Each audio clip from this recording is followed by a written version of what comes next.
topicality is an I need. The plan is directed at public health. Look, if you researched Africa and didn't research AIDS, shame on you. Additionally, my second argument is an I need. You look at the plan for topicality. I tell you in the plan text it's a public health initiative. Additionally, I think this is overwhelmingly evident in the affirmative. Additionally, onto the violation debate. First, you say that you look at my solvency evidence and you see this for economic development. This is an issue of mixing burdens. If this is a question of topicality, you look at the plan, you don't look at the solvency evidence. I indicate public health in the plan. This is an independent voter. You should drop her from mixing burdens and skewing the debate. Additionally, on the standards debate, one, she says this is an issue of ground. One, you don't articulate what ground you've actually lost. There's no ground loss. Your dis ad length, I'll just link turn it. Additionally, I give you a lot of arguments here. AIDS at the core of the topic, and you can still read all your increased U.S. presence dis ads, and you can still read a counterplan. It's not very good, but you can read it. Additionally, your next argument here is a limits debate. You say I expand the topic, but there's no threshold to this argument. Additionally, I don't understand why this is any less limiting than anything else. I say that AIDS is at the core of the topic, and the best literature on AIDS in the Greater Horn of Africa is Uganda. If you didn't know that, you will in a little bit. Go Google it. Additionally, you say that precision is important. There's zero threshold to this argument. What does it mean to be precise? Additionally, the plan is precise on public health. Additionally, you say that this is an effects T argument. There's no impact to this. Don't let her extrapolate that in the one and R. Her voters' arguments. The rule's good. That's fine if I'm reasonably topical and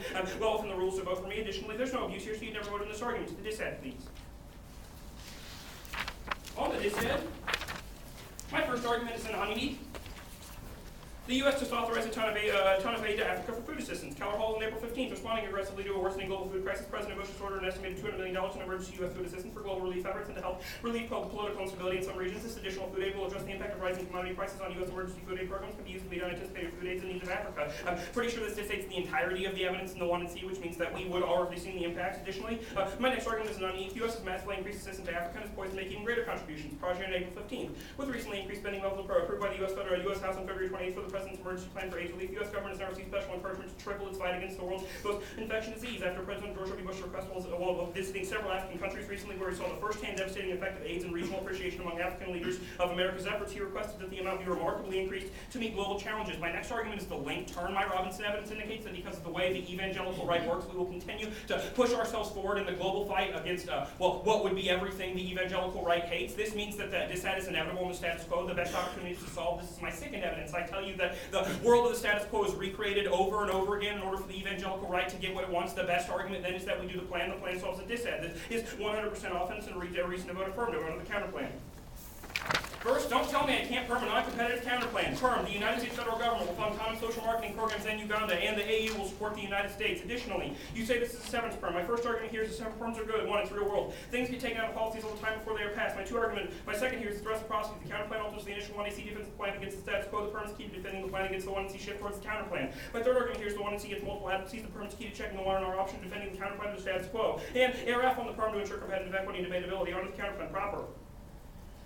First, the counterplan has a massive solvency deficit. The United States is key for a few reasons. First, U.S. policy action is crucial. Uganda illustrates that internal policies regarding HIV/AIDS prevention in African countries shift because of a heavy influence from the U.S. This is Robinson in 2007. Uganda's moral economy rests upon a material economy. The shift in governmental policy towards abstinence away from condom use is orchestrated and funding by the U.S. government. Its financial backing enables Uganda's current health infrastructure. The economic aspects of the issue extend beyond specific allocations to abstinence-only education. The vast global inequality between nations and the impact of U.S. hegemony over international funding initiatives create specific incentives for Uganda to appease U.S. political and economic interests. This has a solvency deficit to the counterplan. If the AU were to fund it and the United States were still to support Uganda's health infrastructure, it would literally crush Uganda in an attempt to show them that you've done something bad. My next argument here is this isn't competitive. It doesn't solve the affirmative. My evidence is specific on the United States' use of the evangelical right movement in Uganda. This is my Robinson evidence in the 1AC, and the AU could never solve this. Additionally, my second evidence is devastating on this question. You can see the counterplan doesn't solve for this, and the impact of that argument is this is every impact imaginable. This would be a 100% dissad to the counterplan as the counterplan doesn't solve this. The F would. Additionally,